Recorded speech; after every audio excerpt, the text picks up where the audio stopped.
نحمدہ ونصلی علی رسولہ الکریم اما بعد فاعوذ باللہ من الشیطان الرجیم بسم اللہ الرحمن الرحیم قال اللہ تبارک وتعالی فی القرآن المجید والفرقان الحمید امن یجیب المضطر اذا دعاہ ویکشف السوء صدق اللہ مولانا العظیم وصدق رسولہ النبی الامی الکریم۔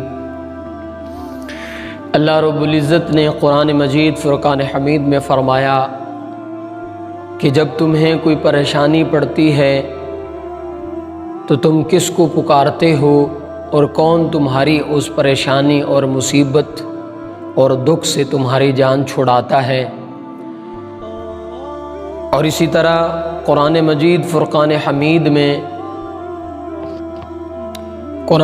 میں آقا دو جہاں صلی اللہ علیہ وسلم سے کئی مقامات پر سوال کے طور پر پوچھا گیا کہ وَيَسْأَلُونَكَ عَنِ الْأَهِلَّةِ يَسْأَلُونَكَ عَنِ الشَّهْرِ الْحَرَامِ يَسْأَلُونَكَ عَنِ ذِي الْقَرْنَيْنِ کہ آپ سے جب ذی القرنین کے بارے میں پوچھا گیا یا شہر کے بارے میں یا رمضان کے بارے میں یا چاند کے بارے میں پوچھا جائے تو اللہ رب العزت نے فرمایا قل کہ اے محمد صلی اللہ علیہ وسلم آپ ان سے کہہ دیجئے، یعنی آپ صلی اللہ علیہ وسلم کے واسطے سے اللہ رب العزت نے کیا فرمایا، ان لوگوں کو فرمایا بتایا۔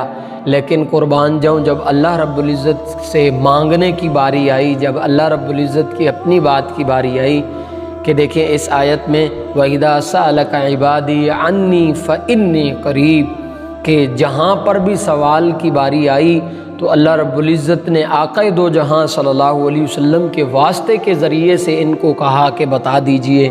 لیکن جب فرمایا یہ بندے میرے بارے میں پوچھیں، وَإِذَا سَأَلَكَ عِبَادِي جب میرا بندہ میرے بارے میں سوال کرے، انی فإنی اللہ رب العزت نے فرمایا درمیان میں قل بھی نہ کہا کہ اے نبی آپ ان کو کہہ دیجئے، یہ بھی نہ کہا، بلکہ فرمایا انی فإنی قریب کہ میرے بندے میں تو تیرے بہت زیادہ قریب ہوں۔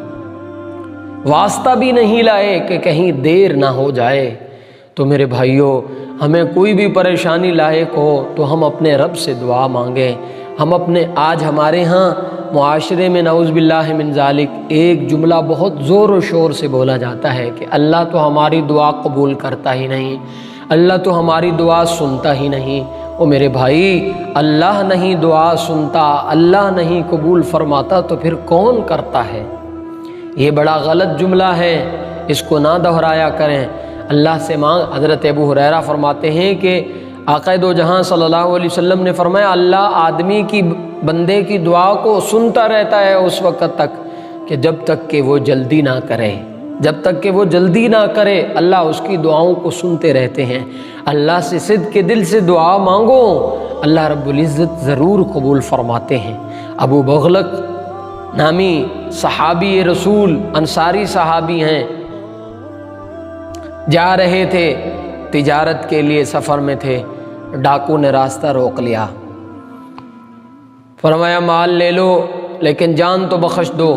اس نے کہا نہیں جان بھی نہیں بخشنی بلکہ آپ کو قتل کرنا ہے، جان بخش دی تو آپ جا کے بتاؤ گے اور میرا پتہ چل جائے گا اور مجھے مار دیا جائے گا۔ فرمایا چلے میری آخری بات یہ ہے کہ مجھے 2 نفل پڑھنے دو اور اپنے رب سے جو ہے نا آہو پکار کرنے دو، دعا مانگنے دو۔ فرمایا پڑھ لو۔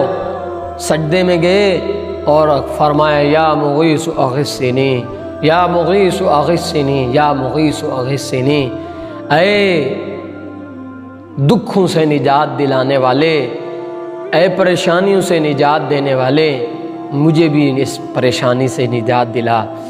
جب سجدے سے سر اٹھایا تو دیکھا وہ آدمی ڈاکو کا سر اس کے بدن سے اترا ہوا نیچے پڑا ہے۔ پریشان ہو گئے، ایک شخص ساتھ کھڑا ہے، فرمایا یہ کیا، آپ کون ہو، یہ کیسے ہو گیا؟ فرمایا جب آپ نے پہلی دفعہ یا مغیث اغثنی کہا اس وقت اللہ رب العزت کے عرش پہ جا کے کوہرام مچ گیا، اور پھر جب آپ نے دوسری دفعہ یا مغیث اغثنی کہا اللہ رب العزت کے فرشتے سارے کے سارے اس بات پر اللہ سے پوچھنے لگ گئے کہ اللہ مجھے اجازت دے دے، مجھے اجازت دے دے، مجھے اجازت دے کہ میں جا کے اس کی مدد کروں، لیکن میں چوتھے آسمان کا فرشتہ ہوں، اللہ نے مجھے اجازت دی کہ میں آ کے آپ کی مدد کروں، اور میں نے آ کر کے آپ کی مدد کی، اور یہ آپ کے سامنے ہے۔ اللہ کو پکارو تو صحیح، اللہ کو ہم صدق کے دل سے پکارے تو صحیح، اللہ کیوں نہیں سنتا؟ امام مالک رحمۃ اللہ علیہ کے بارے میں آتا ہے، فرمایا ایک بستی میں کام تھا، بستی میں کام تھا، کام کرنے کے لیے بستی میں کام تھا، کام کے لیے نکلے، رات ہو گئی، ایک بستی میں پہنچے، وہاں نماز پڑھی، فرمایا اسی مسجد میں ہی میں ذرا آرام کر لوں گا، پھر صبح نکل جاؤں گا آگے۔ بیٹھ گئے، تھوڑی دیر کے بعد ایک شخص آیا، کہا جی مسجد کو تالا لگانا ہے، مسجد بند کرنے باہر آ جائیں۔